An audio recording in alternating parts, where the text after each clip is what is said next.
Good morning class 12। कल मैंने आपको चैप्टर थर्ड अकाउंट का बताया था, पार्टनरशिप और रिकंस्ट्रक्शन क्या होता है, त्याग अनुपात क्या होता है और लाभ प्राप्ति अनुपात क्या होता है। और अब आज हम उसके आगे पढ़ेंगे ख्याति के बारे में। ख्याति मीन्स गुडविल। गुडविल जो होती है एक बिजनेस के लिए काफ़ी ज़्यादा लाभदायक होती है।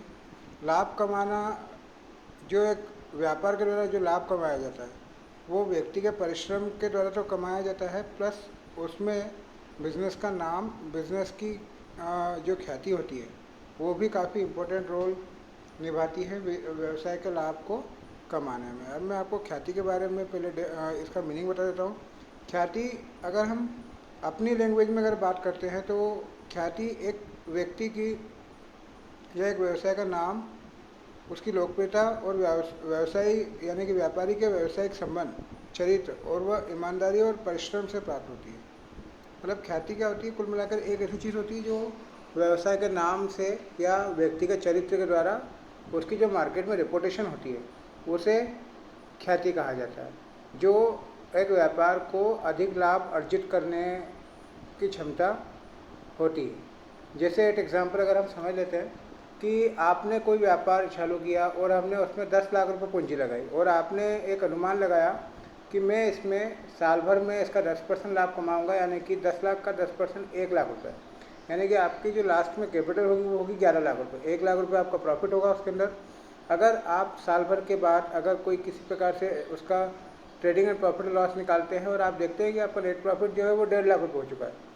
अब आपकी क्षमता के अनुसार आपने जो लाभ कमाया था वो कितना था, 1 लाख रुपये। अब जो 50,000 रुपये जो एक्स्ट्रा लाभ कमाया वो आपकी गुडविल कराएगी। ठीक है, तो इसी प्रकार से अधिक लाभ अर्जित करने की जो क्षमता होती है उसे हम ख्याति कहते हैं। अब इसकी हम परिभाषा समझ लेते हैं। परिभाषा जो है, वैसे तो आपके पास 3 राइटर्स के द्वारा लिखी गई है, लेकिन हम उसमें से प्रोफेसर डिक्सी की समझते हैं। प्रोफेसर डिक्सी की समझ लेते हैं। जब कोई व्यक्ति ख्याति की राशि देता है तो वह राशि इसलिए देगा जो उसे एक ऐसे मुकाम पर पहुंचा देगी या ऐसी स्थिति में पहुंचा देगी जो कि वह अपने स्वयं के प्रयत्न से प्राप्त नहीं कर पा रहा था। मतलब अगर आप किसी ऐसी जगह कोई व्यवसाय खरीदते हैं और उस व्यवसाय की जो मार्केट प्राइस है उससे ज़्यादा अगर आप प्राइस देते हैं किसी भी व्यापार को लेकर, तो वो क्या होगा, एक प्रकार से आपका अधिक लाभ अर्जित होगा। और आप वो पैसा इसलिए दे रहे हैं क्योंकि आपको पता है कि वहाँ पर जो लाभ होगा, वो इतना ज़्यादा होगा कि आप अपने स्वयं के प्रयत्न से,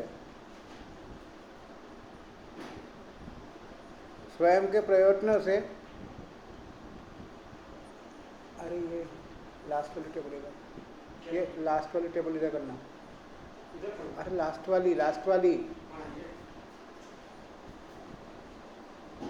वो स्वयं के प्रयत्नों से आगे नहीं बढ़ सकते थे, इसलिए आपने उसको ज़्यादा प्रॉफिट दिया है या ज़्यादा पैसे उसको दिए हैं। तो ये प्रोफेसर डिक्सी की परिभाषा हो गई। अब हम समझते हैं कि इसके लक्षण क्या होते हैं। लक्षण जो होते हैं वो जो होते हैं उसमें पहला पॉइंट है, यह समृद्धि व्यापार की संपत्ति होती है। समृद्धि व्यापार जो होता है यानी कि एक बृहद व्यापार, जो फैला हुआ व्यापार होता है उसकी संपत्ति है। यह एक अमूर्त संपत्ति है। ख्याति जो है वो किसी को दिखाई नहीं देती, ये एक प्रकार से अदृश्य संपत्ति है। अमूर्त का मतलब ये होता है कि वो एक ऐसी संपत्ति है जो किसी को दिखाई तो नहीं दे रही है, ना ही आप उसको छू सकते हैं। मतलब उसका कोई मूर्तिमान स्वरूप नहीं होता। जैसे कि हमारे व्यापार में बाकी असेट्स होती है जिसे हम छू सकते हैं, देख सकते हैं, उसका रंग रूप होता है। लेकिन ख्याति का ना तो कोई रंग होता है, ना कोई रूप होता है, ना ही उसका कोई स्वरूप होता है। ना तो हम इसको देख सकते हैं, ना इसको कोई हम छू सकते हैं।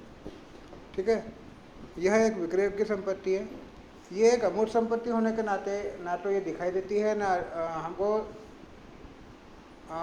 हम इसको छू सकते हैं, लेकिन फिर भी हम इसको बेच जरूर सकते हैं। ये हमारे बेचने योग्य एक संपत्ति होती है। उसके बाद इसका मूल्य घटता बढ़ता रहता है। मार्केट के डिमांड एंड सप्लाई के अनुसार ख्याति का जो मूल्य होता है वो क्या होता है, घटता बढ़ता रहेगा। कभी ख्याति ज़्यादा हो सकती है तो कभी ख्याति कम हो सकती है, और वो डिपेंड करता है मार्केट के आपके रूल्स एंड रेगुलेशन के ऊपर कि आपके मार्केट में किसी वस्तु को लेकर डिमांड क्या है, किसी वस्तु को लेकर उसका सप्लाई कितना है। ये अपने व्यापार की एक अभिन्न अंग होती है, पूंजी का अभिन्न अंग होता है। उसके बाद यह कई तत्वों से मिलकर बनी होती है। अब मैं आपको ख्याति के उत्पन्न होने का कारण बता देता हूँ। सबसे पहले व्यापार की स्थिति। व्यापार की स्थिति का मतलब ये होता है कि व्यापार हमारा एक ऐसी जगह होना चाहिए जहाँ पर किसी भी व्यक्ति को आने जाने की पूर्ण सुविधा हो। अगर ऐसी जगह हमारा व्यापार रहता है तो हमारा व्यापार ख्याति उत्पन्न करता है। ख्याति बहुत ज़्यादा उत्पन्न करेगा क्योंकि उसमें लाभ अर्जित होगा, उसके विक्रय बढ़ेंगे, उसके कस्टमर्स बढ़ेंगे, क्योंकि वो ऐसी जगह उत्पन्न है जहाँ पर किसी भी व्यक्ति को आराम से वह आ सकता है, उसे आने जाने की कोई भी तकलीफ नहीं होगी। एट एग्जाम्पल अगर हम समझते हैं कि हमारे इंदौर में पाटनीपुरा, राजवाड़ा कुछ ऐसे एरिया हैं जहाँ पर आने जाने की पूर्ण सुविधा हो। अगर ऐसी जगह पर कोई व्यक्ति अपनी दुकान लेकर खड़ा होता है, अपनी दुकान लगाकर बैठता है, तो वहाँ पर क्या है, आने जाने की पूर्ण सुविधा होती है। तो वहाँ पर कोई भी व्यक्ति अपना व्यापार चला सकता है, क्योंकि उसे वहाँ पर कंडीशन ये नहीं है कि कोई कस्टमर उसके पास आ नहीं पाएगा। किसी भी तरीके से कस्टमर वहाँ से आ सकता है, कहीं से भी कस्टमर आ सकता है। ठीक है। इसी प्रकार से हमारा पूरा इंदौर एक प्रकार से बिजनेस हब बन चुका है। हमारे इंदौर में भी कहीं से भी व्यक्ति आ जाता है, इसीलिए हमारे बिजनेस में सभी व्यापार ज़्यादा तेज गति से चलते हैं। तो यहाँ के व्यापारी अपनी गुडविल ऑटोमेटिक प्राप्त कर लेते हैं। सेकंड पॉइंट, उत्तम माल और उचित दाम। ग्राहकों को उचित मूल्य पर उत्तम माल उपलब्ध कराने पर भी व्यापार अपनी ख्याति बना लेगा। इसका मतलब यह है कि आपको अपना व्यापार में जब भी कोई माल बेचना है तो वो उचित दाम पर बेचिए। उचित दाम यानी कि ना तो हमको उसका प्राइस बहुत ज़्यादा कम लेना है, ना ही उसका प्राइस बहुत ज़्यादा लेना है। ग्राहकों को ये नहीं लगना चाहिए कि हमें इसका प्राइस जो है ज़्यादा ले लिया गया है हमसे, या अगर कम प्राइस लेंगे तो ग्राहकों को ये नहीं लगना चाहिए कि अगर ज़रूर ये ख़राब माल होगा तभी इतना कम प्राइस में बेच रहा है। ठीक है। तो माल की जो क्वालिटी है वो भी बेस्ट होनी चाहिए, और माल जो है वो उचित मूल्य पर बेचना चाहिए, जिससे कि ख्याति उत्पन्न हमारे बिजनेस की होती है। नेक्स्ट है व्यापारी का सद्व्यवहार। अब व्यापारी का सद्व्यवहार, इसमें व्यापारी के अपने व्यक्तिगत गुण आते हैं, जैसे उसकी नैतिकता, सत्यनिष्ठा, ईमानदारी, मधुर व्यवहार आदि। अगर किसी भी बिजनेस में अगर एक व्यापारी के द्वारा क्या होता है कि उसका व्यवहार अगर किसी कस्टमर से ठीक नहीं रहता है, या वो बेईमानी करता है, ईमानदार नहीं है, तो उसका व्यापार क्या होगा, कुछ ही दिनों में ठप हो जाएगा और उसका व्यापार आगे चल नहीं पाएगा। अब अगर आप में ये सारे गुण हैं कि आप ईमानदार भी हो, सत्यनिष्ठ हो और किसी भी व्यक्ति पर गुस्सा नहीं करते हो, तो आपका व्यापार क्या होगा, काफ़ी लंबे समय तक चलता है और आप ख्याति उत्पन्न करते हैं। व्यापारी का सद्व्यवहार, ये मैंने बता दिया आपको। अब व्यापार के प्रति ग्राहकों का आकर्षण। आकर्षण मतलब क्या है कि ग्राहकों को आपको आकर्षित करना है, अट्रैक्ट करना है अपने व्यापार के प्रति। व्यापार के प्रति जब आप उसको अट्रैक्ट करेंगे तो भी आपका व्यापार काफ़ी ज़्यादा तरक्की करेगा, बहुत ज़्यादा गुडविल कमाएगा।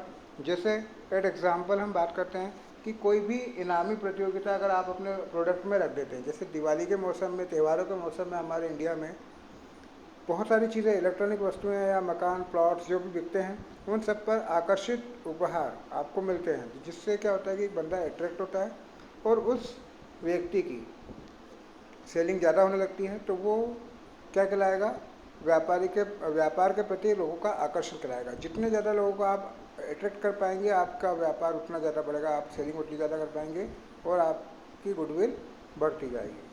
सर्वाधिकार यानी कि एकाधिकार प्राप्त होना। एकाधिकार का मतलब ये होता है कि अगर आप ट्रेडमार्क वाली कोई वस्तु बेच रहे हैं या एकाधिकार वाली कोई वस्तु बेच रहे हैं, जैसे एट एग्जाम्पल इलेक्ट्रॉनिक की मशीन, इलेक्ट्रॉनिक चीज़ों में ISI मार्क एक ट्रेडमार्क होता है ना। कपड़े पर एक वूल मार्क होता है, हॉल मार्क होता है सोने पर, है ना। इसी प्रकार से कोई भी वस्तु जो है ट्रेडमार्क वाली अगर आप बेचते हैं तो आपकी गुडविल ऑटोमेटिक उत्पन्न होती है।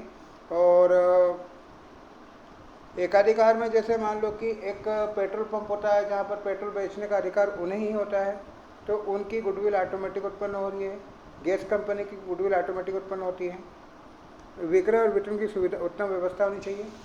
नेक्स्ट पॉइंट है ये हमारा, विक्रय वितरण से मतलब ये है कि आपके व्यापार में किसी भी व्यक्ति को अगर वो माल खरीदने आ रहा है या माल बेचने आ रहा है आपके यहाँ, तो उसके पास जो आपके व्यापार में होता है सुविधा काफ़ी अच्छी होनी चाहिए, धक्का मुक्की आपके व्यापार में ना हो।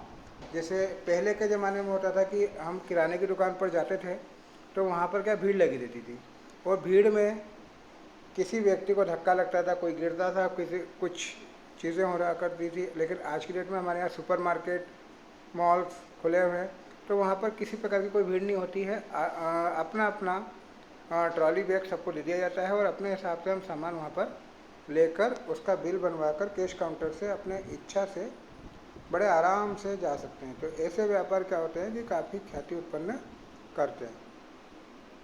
उसके बाद आपके पास जो कर्मचारी हैं वो भी काफ़ी कर्तव्यनिष्ठ होने चाहिए। जरूरी नहीं अगर आपका व्यवहार ठीक है लेकिन आपके कर्मचारियों का व्यवहार ठीक नहीं है तो भी आपका बिजनेस कभी ख्याति उत्पन्न नहीं कर पाएगा। आपको आपके कर्मचारियों को भी कर्तव्यनिष्ठ रखना होगा।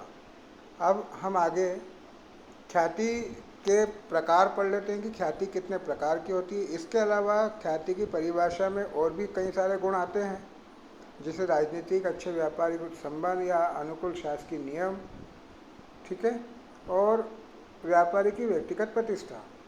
ख्याति के प्रकार में अगर हम बात करें तो ख्याति 3 प्रकार की होती है।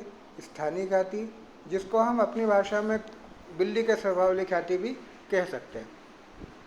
बिल्ली के स्वभाव वाली ख्याति का मतलब ये होता है कि ये एक ऐसी ख्याति होती है, जैसे बिल्ली का स्वभाव आपको पता है कि बिल्ली का स्वभाव क्या होता है कि वो कभी भी अपने एक स्थान पर, वो हमेशा एक ही स्थान पर स्थिर रहती है।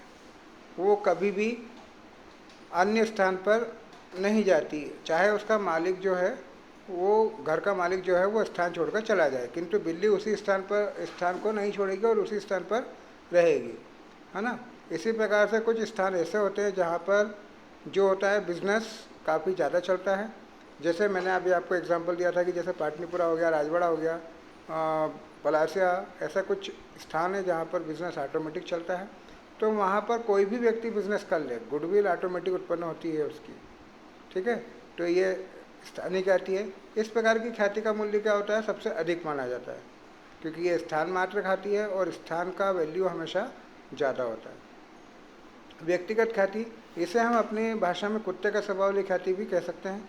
कुत्ते का स्वभाव होता है कि वो अपने मालिक के साथ वफादार होता है। इसी प्रकार से व्यक्ति के व्यक्तिगत गुण जो होते हैं और उसकी कर्तव्य निष्ठा या उसके कुशलता, काम करने की जो कुशलता होती है, काम करने के प्रति उसकी जो मेहनत होती है, वो हमेशा उसके साथ रहेगी। वो व्यक्ति कहीं भी चले जाए, किसी भी प्रकार का व्यापार कर ले, वो अपनी इन व्यक्तिगत गुणों के कारण ख्याति उत्पन्न कर सकता है। नेक्स्ट पॉइंट है हमारा वस्तुगत ख्याति। वस्तुगत ख्याति को हम चूहे का स्वभाव वाली ख्याति कहते हैं। जिस प्रकार से चूहे का स्वभाव होता है कि वो कभी भी एक स्थान पर टिका हुआ नहीं रहता है, जहाँ उसको खाने को मिलेगा उसी प्रकार से वो क्या करता है कि अपना स्थान परिवर्तित करते रहता है। इसी प्रकार से ये वस्तुगत ख्याति है कि अगर कोई पर्टिकुलर वस्तु की मांग बहुत ज़्यादा अच्छी है और आप उस वस्तु को बेच रहे हैं, तो आज आपके पास ख्याति उत्पन्न होगी, आपकी मांग तेज होगी। और नेक्स्ट अगर उसी प्रकार की दुकान कोई दूसरी दुकान खुल जाती है आपके पड़ोस में, और अगर वो आपसे कम मूल्य पर ट्रेडमार्क की वस्तु अगर बेचना शुरू कर देता है, तो उसके पास वो ख्याति चली जाएगी। इस ख्याति का मूल्य 0 होता है। आज के लिए इतना ही। आप लोग इसे अच्छी तरह से लर्न कर लेंगे और मैं कल अब आपको ख्याति के मूल्यांकन की विधियाँ बताऊंगा और हम कुछ एग्जाम्पल के थ्रू सवाल करने की भी कोशिश करेंगे। Thank you.